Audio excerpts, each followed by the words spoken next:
La tragedia de Ciudad Juárez no está aislada de la política de seguridad y de migración, cada vez más relacionadas ambas por varios factores, pero sobre todo por el crimen organizado que desde hace años se ha apoderado del control del tráfico de personas. Y mire usted, no se trata solo de ingresar gente a México, de hacerla cruzar el país, a veces en condiciones infrahumanas para llegar a la frontera norte y tratar de llevarlos a los Estados Unidos. Se trata de que estos grupos criminales intervienen en muchos otros delitos, matan, secuestran, violan y extorsionan.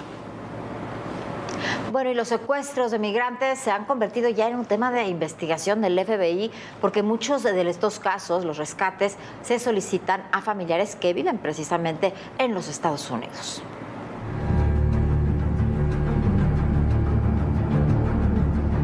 Lo más peligroso para una mujer viajar en estos caminos donde no lleva a un hombre a su lado son las persecuciones de las personas que les roban en el camino. Cuando me secuestran, me llevan a la casa abandonada. Entonces, si el número no le da a uno, ahí lo empiezan a pegarlo a uno. Es el otro viacrucis migrante. Huyen del miedo, violencia e injusticia en sus países de origen. Arriesgan la vida para cruzar por varias fronteras con destino a Estados Unidos, y cuando finalmente llegan a México los acompaña la amenaza del crimen organizado. Sicarios que tienen identificados caminos, veredas, vehículos y terminales de autobuses donde pueden interceptar a los migrantes. De ahí los llevan a casas de seguridad donde son retenidos para amenazarlos, extorsionarlos, explotarlos sexualmente o utilizarlos como parte del reclutamiento forzado para estas bandas criminales. Autoridades han identificado que el tráfico de personas ya no es manejado por los antiguos grupos de polleros, sino por organizaciones criminales transnacionales. Eric Alexander Dickerson fue agregado del FBI en México durante varios años. El experto en seguridad es testigo de la violencia que sufren hombres, mujeres y menores cuando son secuestrados por criminales. Si tienen forma de amenazar contra familiares o seres queridos, usan esa avenida, o a veces a ellos mismos. Mira, o te apuntas con nosotros o aquí te quedas. Simple y sencillamente. Durante años, la frontera entre Tamaulipas y Texas fue controlada por gente cercana al Chapo Guzmán y Mayo Zambada, pero cuando el flujo migratorio se convirtió en una oleada, se instalaron en esa frontera grupos de los Chapitos, del Cártel del Golfo, del Noreste y posteriormente del Cártel Jalisco Nueva Generación. Cuando caen en manos de estos criminales, son utilizados para cobrar rescate a sus familiares en Estados Unidos o en su país de origen. Otros son reclutados para engrosar las filas de estos grupos. Se trata de personas que las autoridades no tienen identificadas. Generalmente los ponen a trabajar de halcones, vigilando zonas específicas para informar quién circula por ciertos territorios. Cuando han cumplido con ciertas tareas y aprenden a utilizar armas, los obligan a matar, los graban en video y los amenazan con entregarlos a las autoridades. Cuando ya han cometido algún delito grave, ya no hay paso para atrás, ya no hay salida, digamos. Y ya no es cosa de dinero, porque no ganan realmente dinero en esto. Simplemente ya están amarrados y dependen de ese mismo grupo de crimen organizado para protegerlos a ellos mismos. O sea, es un círculo vicioso, digamos. En la mayoría de los registros, estos migrantes no existen o son ingresados a las listas de personas desaparecidas. Incluso, si caen en algún enfrentamiento o aparecen muertos en algún camino, no se tienen datos que permitan identificarlos. Hasta 2022, en los servicios forenses del país había más de 52,000 cuerpos sin identificar. Muchos corresponden a estos hombres y mujeres de los que no existe registro alguno. Este ejército de sicarios anónimos solo tiene dos posibilidades: matar o morir. Para ADN 40, Fuerza Informativa Azteca.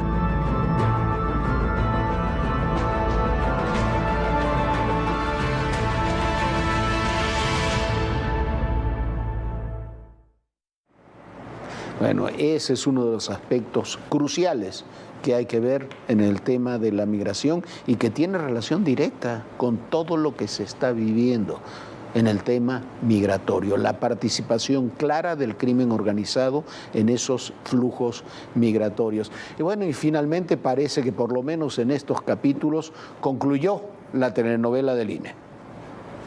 Honorable Asamblea, procederemos a la elección de las consejeras y consejeros electorales mediante el procedimiento de insaculación. En un hecho inédito, por sorteo, la Cámara de Diputados eligió a 4 nuevos consejeros del INE. 20 finalistas fueron insaculados para 4 vacantes. Los ojos se centraron en la urna y así salió humo blanco para la presidencia del INE. El premio mayor, por primera vez, en manos de una mujer por 9 años. Ciudadana electa por insaculación, Guadalupe Tadei Zavala, para el cargo de consejera presidenta. Y así también salieron 3 ganadores a consejeros del INE. Jorge Montaño Ventura, Rita Bel López Vences y Arturo Castillo Loza. El proceso de insaculación fue avalado por 460 votos de 6 grupos parlamentarios, 24 de MC en contra. No estamos de acuerdo con la insaculación porque es renunciar a la política y porque es renunciar a nuestra atribución constitucional. Nosotros en Va por México no vamos a manchar el proceso ni vamos a desacreditar a los que hoy ensacularemos, porque la falta de un acuerdo político es lo que nos lleva a esto que la Constitución prevé. Una irresponsabilidad sería que no hiciéramos este procedimiento y tuviera que hacerlo la Suprema Corte de Justicia. Y MC abandonó la sesión, pero las cartas estaban echadas. No había acuerdo para lograr las 2/3 partes de los votos, a pesar de reuniones entre coordinadores. 488 diputados estaban en la sesión, 12 faltaron y en los primeros minutos del viernes apareció la urna.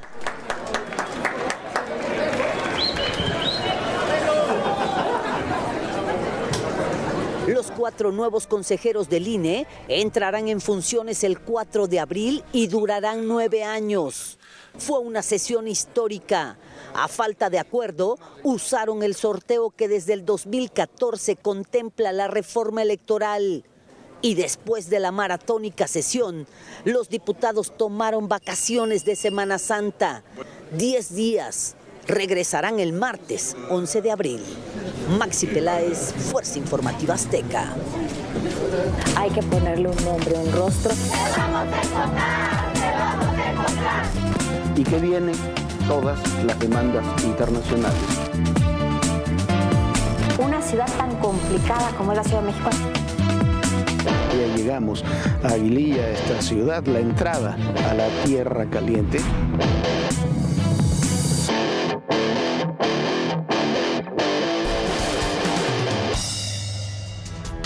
Efren N., conocido como el Fantasma, fue detenido este 30 de marzo durante un operativo encabezado por el Ejército en los municipios de Cozoleacaque y El Cedral en Veracruz. Según el reporte de Sedena, este hombre era jefe de plaza del cártel Jalisco Nueva Generación en Minatitlán, en la misma entidad. Era pieza clave de esa organización delictiva porque rendía cuentas a José N., alias el 80, jefe de la región sur de Veracruz, y a Iván N., alias el Tanque, jefe regional del cártel en el estado. El Fantasma cometía delitos en ese municipio, en Cozoleacaque, Oteapan, Jaltipán, Coacotla e Hidalgotitlán. Se dedicaba a coordinar las células de narcomenudeo en diversos municipios. Realizaba secuestros, especialmente de mujeres, para inducirlas a la prostitución. Extorsionaba comercios, traficaba con migrantes, robaba combustible y cooptaba a autoridades locales. Junto con él, fue capturado su hombre de confianza, Neri Armando N. Además, le decomisaron 1,000 pastillas de fentanilo y un rancho donde coordinaba sus operaciones delictivas. El Fantasma era generador de la violencia en la región veracruzana debido a la disputa entre las familias Vázquez y Hernández por el tráfico de migrantes y de drogas. En marzo del año pasado fue detenido cuando iba a una carrera de caballos, pero la Sedena indicó que en esa ocasión llevó su proceso en libertad. Y comienzan las vacaciones de Semana Santa y existe mucha incertidumbre sobre lo que sucede en el Aeropuerto Internacional de la Ciudad de México con los horarios de las aerolíneas. Investigamos esta historia y así está esta situación. Desconcertantes pueden ser los horarios de los vuelos en el Aeropuerto Internacional de la Ciudad de México. Uno es el que las aerolíneas tienen autorizado y otro el que aparece cuando imprimen los boletos. Autoridades aeroportuarias indican que esta práctica es utilizada por las aerolíneas para atraer a los viajeros. Pero en los hechos incurren en vuelos demorados, que incluso pueden ser de varias horas. Adicionalmente, en los boletos aparece un tiempo de vuelo superior al real, para evadir las indemnizaciones por retrasos. Para evitar esos contratiempos, se decidió que las pantallas de la terminal aérea muestren los horarios oficiales asignados por el administrador aeroportuario y no los que ofrecen las líneas aéreas. Los únicos horarios que iban a aparecer en nuestras pantallas son los oficiales. Ellos vendían sus propios horarios comerciales en franjas horarias muy competitivas que le traían, entiendo, muchos beneficios comerciales. La medida entró en vigor el domingo 26 de marzo. ¿Las pantallas sí dicen la verdad o a veces no dicen lo que...? No dicen la verdad. No, porque ya llegas a la sala que te corresponde, pero trae retraso. Ahí te hacen esperar un buen de tiempo. Mucho retraso, ¿no? Dice a las 9, salían a las 10, 11. Entonces, yo creo que está bien que haya orden y todo eso. Ahora el Centro del Control Operativo del Aeropuerto Internacional de la Ciudad de México realiza las actualizaciones y correcciones necesarias para agilizar y regularizar los vuelos. Esto evita contratiempos a miles de pasajeros que a diario utilizan esta terminal aérea. Yo soy empleado de aviación y he notado que en las aerolíneas ponen los horarios convincentes para ellos. Entonces, por decir un vuelo de hora y media, le ponen 1:45. Entonces se cubrían, ¿no? Para no pagar o indemnizar a algunas personas. Entonces, con esto, pues va a ser certero y ya no van a estar manipulando los horarios tanto de salida como de llegada. Un caso puesto como ejemplo. Usted tiene un vuelo que sale al mediodía a Acapulco. A las 12 está en su boleto. Y aparece en pantalla que es a las 2 de la tarde, le va a parecer demorado. ¿Por qué? Porque no coinciden el comercial que vendió la compañía y el oficial. Total, el pase de abordar dice que mi esposa lleva 11:15. Vemos en la pantalla y la pantalla dice que 5:10 de la mañana. Entonces crea mucha confusión. Oiga, son las 10:50. ¿Qué le dice su esposa? Que ya aterrizó. Apenas estoy revisando. Todavía no aparece el vuelo, ¿no? Ni siquiera lo han programado. Ante cualquier duda, consulte directamente con su aerolínea para que le den la hora de salida del vuelo. La información también aparecerá en su página y aplicación y se actualizará en tiempo real. Los problemas del aeropuerto no son nuevos. Esto nos dijo el almirante Carlos Velázquez Tiscareño, el director del Aeropuerto Internacional de la Ciudad de México, sobre cómo encontró el aeropuerto capitalino cuando hace algunos meses asumió su dirección. Esta es parte de la plática que tuvimos hace ya algunos meses, en diciembre, con el almirante Tiscareño. Este es el aeropuerto más importante por el número de operaciones aéreas de Latinoamérica. Por supuesto que de México. Son como más de 300.000 personas diarias las que circulan por aquí.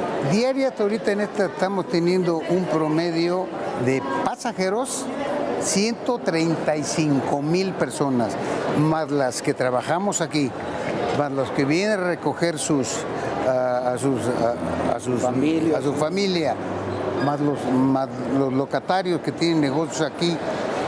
Podemos andar por los 190.000, 195.000 diarios. De hecho, esos son las días que tenemos registradas y es impresionante la gente que estamos manejando. Uno de los graves problemas que ya estamos atacando y que se están reduciendo mucho los números era inmigración ilegal. Mucha inmigración ilegal. Con casos de que venían ya los pasajeros ilegales y ya traían un amparo concedido por un juez de aquí, de la Ciudad de México. Y ya sabían a dónde tenían que llegar. Y ya sabían a dónde. Y ellos llegaban y decían, cuando se les indicaba por qué puerta tenían que moverse, decían, no, yo paso por tal. Ya sabían con quién acudir. Ahorita estamos en un proceso, por un lado, Migración está haciendo grandes esfuerzos para modernizar y optimizar sus operaciones, y nosotros para dar más seguridad. Dentro de poco tiempo, el personal que va a operar en Migración va a ser Semar. Aquí todo el mundo está metido, pero estamos especializándonos nosotros en detección, porque tenemos 2.500 cámaras aquí. Internas de la Internas. Todo lo que pasa aquí, 2.500. Y cada vez son más.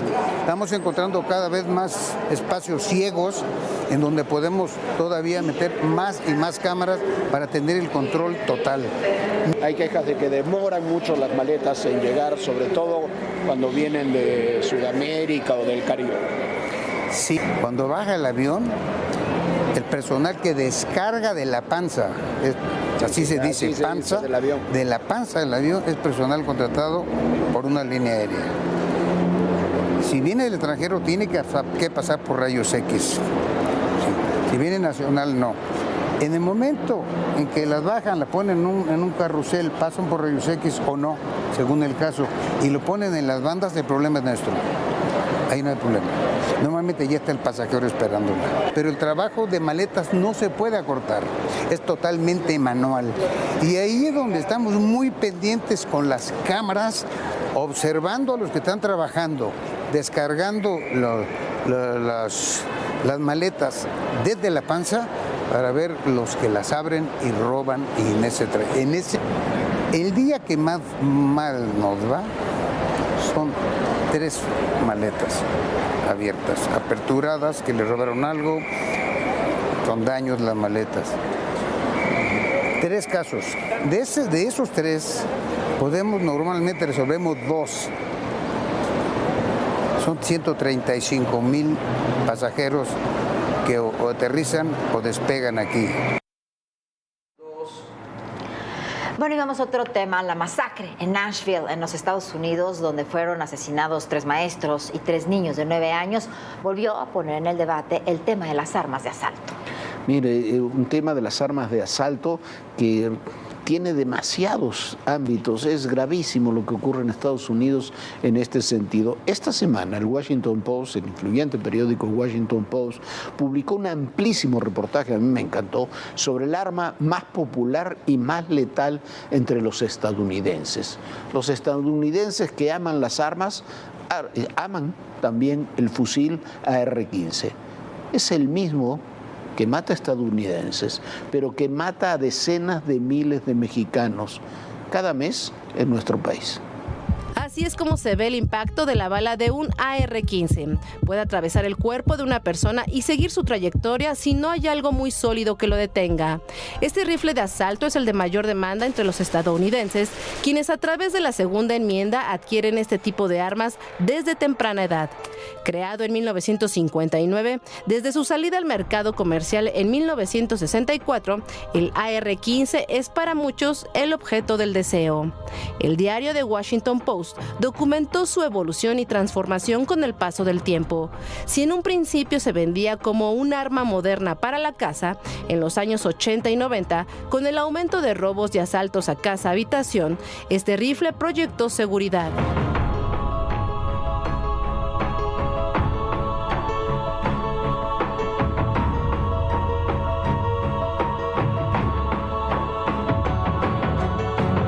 De la mano de su popularidad llegó su letalidad. En 1989, el presidente George Bush firmó una orden ejecutiva que prohibía la importación de rifles semiautomáticos después de que un hombre armado usó una variante del AK-47 para matar a 5 estadounidenses frente a una escuela en California. Para 1994, el presidente Bill Clinton impuso la prohibición de armas de asalto con características comunes de rifle semiautomático, como culatas ajustables y cargadores desmontables. A las personas que poseían tales armas se les permitió conservarlas. Esta orden expiró en 2004 y el AR-15 resurgió como un ícono estadounidense.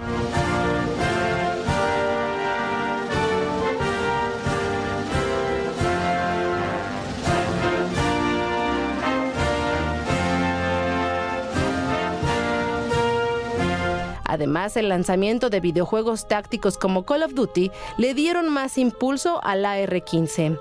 Las ganancias que generan los fabricantes es de $1,000 por pieza y solo en 2017 generó $100 millones. La industria de las armas estima que hay 20 millones de AR-15 en circulación, sin importar que es la más usada en los llamados tiroteos. Recientemente lo vimos en el hombro de Hailey, la joven que atacó a una escuela cristiana en Nashville, Tennessee. También fue el arma que se empleó en el ataque a la escuela de Uvalde, Texas, con un saldo de 19 menores y 2 profesores muertos y decenas de heridos. Lo mismo ocurrió en los tiroteos de Las Vegas y Orlando, así como el de Buffalo el pasado 18 de mayo del 2022. También se utilizó este fusil en Oregón 2015, en el cine Aurora en 2012 y en la escuela primaria Sandy Hook en 2012 también. En lo que va del año, Estados Unidos reporta 33 tiroteos en escuelas y se estima que al año casi 4,000 niños y adolescentes son asesinados en estos ataques y 15,000 más resultan heridos. El fusil AR-15 también es una de las armas más utilizadas por los grupos criminales. Es liviano, preciso y se puede modificar fácilmente. Expertos estiman que anualmente se introducen ilegalmente más de 210,000 armas por la frontera México-Estados Unidos. De 2013 a 2018 fueron decomisados al menos 28,602 fusiles de alto poder. Entre ellos estaba el AR-15. En los últimos 20 años, en México han muerto más de 450,000 personas con este tipo de armas. Y como siempre, qué ver, qué oír y qué leer este fin de semana, que además inicia la semana de vacaciones de Semana Santa para muchos. Qué ver, una serie muy entretenida, muy ad hoc para estos días y que si a usted le interesa el rock y el cambio generacional de los años 70, le gustará muchísimo más. Se trata de Daisy Young and the Six. Tiene una extraordinaria banda de sonido con temas muy importantes del rock de aquellos años y temas en una dinámica muy setentera de temas compuestos especialmente para la serie. Hay una banda sonora también que se puede escuchar de estos temas exclusivos muy buena. Todo se presenta como un documental de una banda de rock que tiene un éxito enorme y se separa.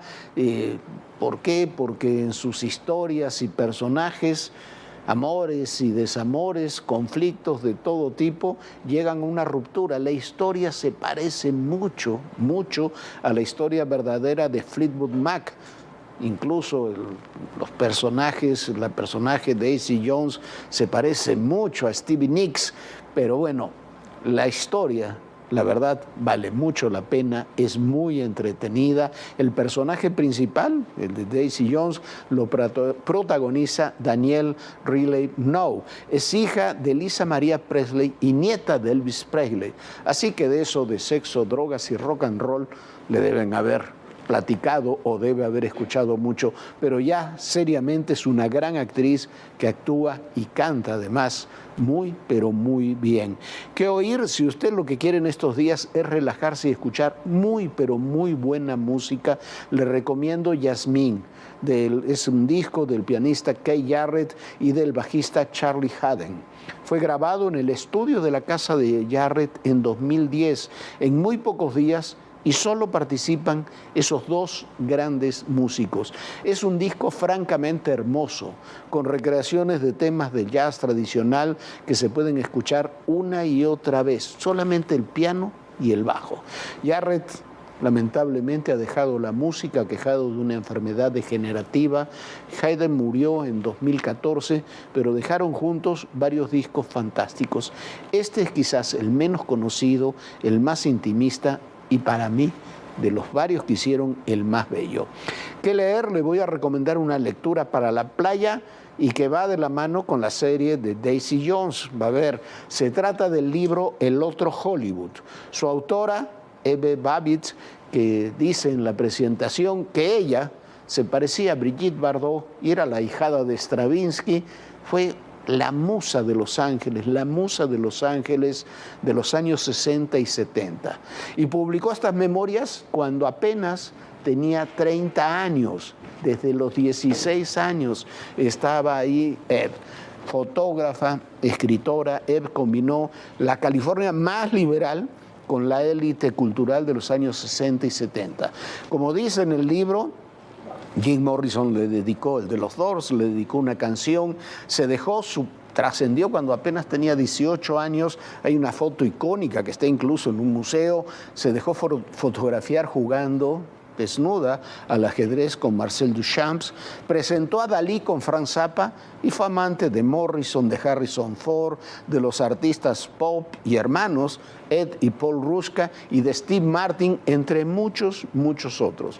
Las memorias son fantásticas, divertidas y hablan de todo un periodo de esa historia de Hollywood en los años 60 y 70.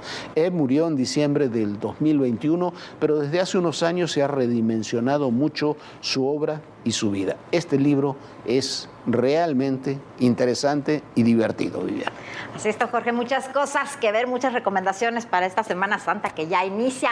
Usted disfrute mucho, si va a salir en carretera, tenga mucho cuidado, van a estar muy llenas las carreteras, pero bueno, afortunadamente ya empieza el periodo vacacional. Nosotros lo invitamos a que se una a nuestras redes sociales, puede consultar los contenidos de Todo Personal, los reportajes que hemos hecho, entrevistas especiales, todo eso está en nuestro canal de YouTube, que puede escanear rapidísimo en este símbolo QR y lo lleva directamente a revisar todo lo que hay en esta plataforma. Descanse, de verdad, pásala muy, muy lindo. Y bueno, nos vemos el lunes aquí en Todo Personal. Bonito fin de semana, Jorge. Bonito fin de semana, muy buenas noches a todos ustedes y recuerden, en el poder y en la política todo, pero absolutamente todo es personal. Gracias.